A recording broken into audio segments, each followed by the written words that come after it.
ಅವ್ರನ್ನ ಯಾರೋ ಟೀಕೆ ಮಾಡಬೇಕು, ಯಾರನ್ನ ಬೈಬೇಕು, ಯಾರನ್ನ ಅವಮಾನ ಮಾಡ್ಕೊಂಡು ಯಾವ ಉದ್ದೇಶಗಳಿರಲಿಲ್ಲ. ಬಸವ ತತ್ವನ ಈ ನೆಲದಲ್ಲಿ ಬಿತ್ತಬೇಕಂತಂದು ಅಪೇಕ್ಷೆ ಅವರಿಗಿತ್ತು. ಒಂದ್ಸಲ ಹಿಂಗೆ ವೇದಿಕೆ ಮೇಲೆ ಕೂತಿದ್ವಿ, ನಾ ಕೆಳಗೆ ಕುಂತಿದ್ದೆ. ಒಬ್ಬ ಸ್ವಾಮೀಜಿಗಳು ಕೂಡ ಭಾಳ ಚಂದ ನಗ್ಕಂತ ಅಡ್ಕಂತ ಕುಂತಿದ್ರು ವೀರನಗೌಡರು. ಸಹಜವಾಗಿ ನಾ ಕೆಳಗೆ ಬಂದು ಕೇಳಿದೆ, ಮುಚ್ಚೆ ನೀ ಯಾರು ಕೂಡ ಬೆರೆಯಲ್ಲ ಅಷ್ಟು, ಆ ಸ್ವಾಮೀಜಿಗಳು ನಡ್ಕಂತ ನಡ್ಕಂತ ಮಾತಾಡಕತ್ತಿದ್ದಿ, ಅಷ್ಟು ಚಲೋ ಅವ್ರ ಸ್ವಾಮಿಗಳಂತ ನಾ ಅಂದೆ. ನನಗೇನು ಗೊತ್ತಲ್ಲ ಅಂತಂದ. ಮತ್ತು ಅವ್ರು ಕೂಡ ಚಲೋ ಇದ್ದಿಲ್ಲಪ್ಪ, ಫ್ರೆಂಡ್ಶಿಪ್ ಮಾಡ್ಕೊಂಡಿದ್ದಿ, ನಗ್ದಿದ್ದು ಇಬ್ಬರು ಅಂದೆ. ಲೇ ನನಗೆ ಗೊತ್ತಿಲ್ಲ, ನನಗೆ ಕೂಡ ಇದ್ದಾಗ ಏನು ಎಷ್ಟು ಒಂದು ತಾಸು ಇದ್ದಿಲ್ಲ, ನಕ್ಕಂತಿದ್ದೆ. ಇದು ಮಾತ್ರ ನನಗೆ ಗೊತ್ತದೆ, ಹಿಂದೆ ಹೆಂಗಾನ ಗೊತ್ತಿಲ್ಲ, ಮುಂದೆ ಹೆಂಗತನ ಗೊತ್ತಿಲ್ಲ. ಅಂದರೆ ಅವ್ರು ಹೇಳ್ತಿದ್ರು, ಒತ್ತಾಯದಿಂದ ಯಾರಿಗೂ ಬ್ರಹ್ಮಚರ್ಯವನ್ನು ಪಾಲಿಸ್ರಿ, ಸನ್ಯಾಸವನ್ನು ಸ್ವೀಕರಿಸಿ ಅಂತ ಹೇಳಬಾರ್ದು. ಇದು ನಮ್ಮ ಬಸವ ತತ್ವದಲ್ಲಿ ಇಲ್ಲವೇ ಇಲ್ಲ. ಇಲ್ಲರ ತಂದು ಯಾರು ಇಟ್ಟಿದ್ರನ್ನ?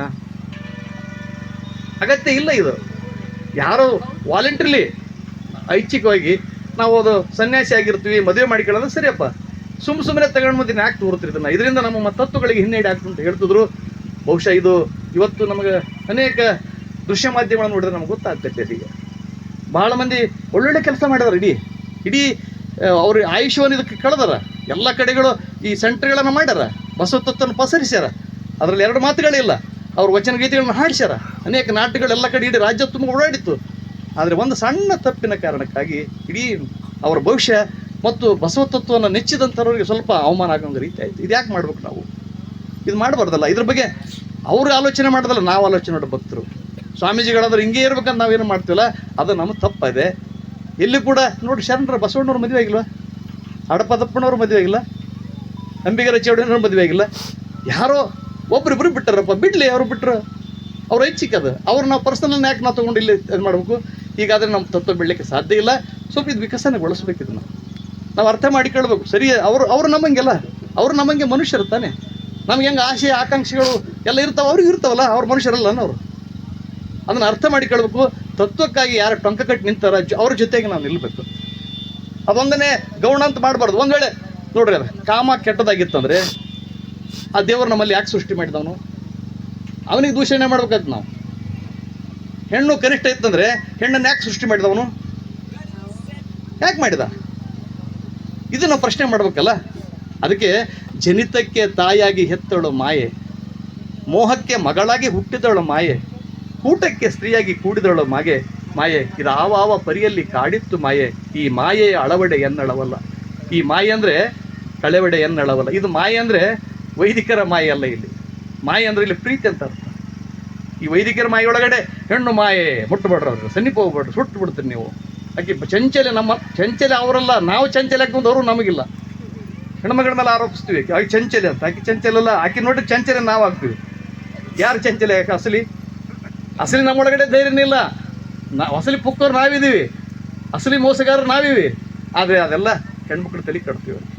ಇದನ್ನು ಹೋಗ್ಬೇಕು. ಇದು ಬಸವಣ್ಣವ್ರು ಹೋಗ್ಲಾಡಿಸ್ಯಾರ. ಇದು ಅರ್ಥ ಮಾಡಿಕೊಳ್ಬೇಕು ನಾವು. ಈ ಮಾಯೆಯ ಅಳವಡೆ ಎನ್ನಳೋ ಇದು ನೋಡ್ರಿ, ಬಿಡ್ಲಿಕ್ಕೆ ಆಗಲ್ಲ ಅಂತ ಹೇಳ್ತಾರೆ ಅಪ್ಪ ಬಸವಣ್ಣವರೇ. ನಾವು ಯಾರೋ ಒಬ್ಬರು ಮೂರು ಸ್ವಾಮಿಗಳು ಬಿಟ್ಟರು ಅಂತಂದ್ರೆ ನಾವು ಒಪ್ಪಕ್ಕೆ ಸಾಧ್ಯನಾ?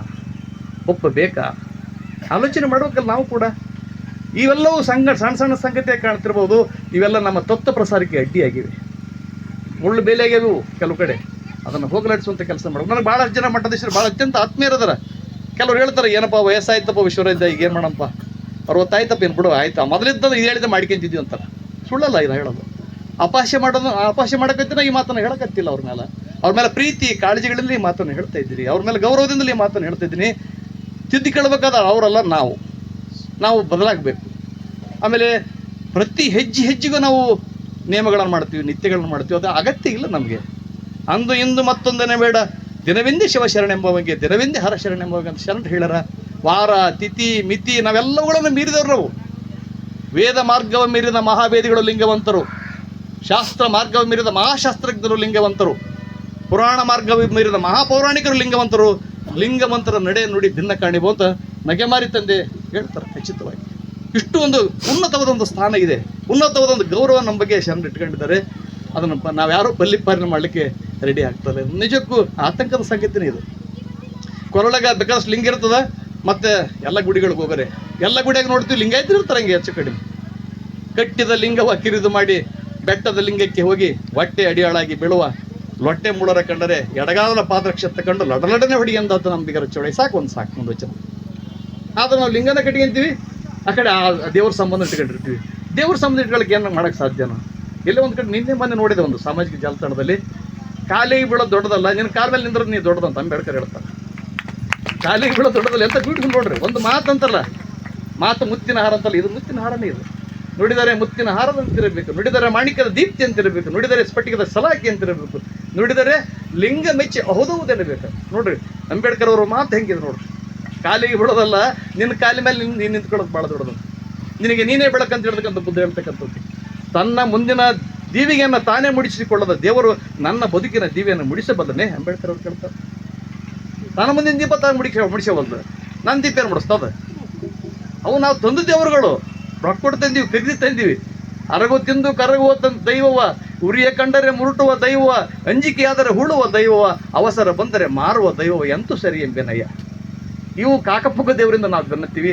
ಅಸಲಿ ದೇವರು ಬೇರೆ. ಅದು ಆತ್ಮಸಾಕ್ಷಿನ ದೇವರು, ಪ್ರೀತಿ ವಿಶ್ವಾಸಗಳ ದೇವರು. ಅವನು ಗಾಳಿಯಾಗಿ ತೂರಿಬಿಟ್ಟಿವಿ, ಆ ದೇವರು ರೊಕ್ಕ ಕೊಟ್ಕೊಂಡು ಕಳ್ಕತ್ತೀವಿ. ಈಗ ನಾವು ನೋಡ್ತೀವಲ್ರಿ, ನಾವೊಬ್ಬ ಫೋಟೋಗ್ರಾಫರ್ ಅಂದ್ರೆ ಫೋಟೋ ಫ್ರೇಮ್ ಹಾಕ್ಯಾರದಾರ ನಮ್ಮ ಸಂಬಂಧಾಗ. ಅವ್ರಿಗೆ ಕೇಳಿದೆ, ಇದೆಷ್ಟು ರೇಟಪ್ಪ ಅಂತ ಕೇಳಿದೆ. ದೇವ್ರ ಫೋಟೋ ಸುಮ್ಮನೆ ತಮಾಷೆಗೆ, ಇದೆಷ್ಟು ರೇಟ್ ಅಂತಂದ್ರು.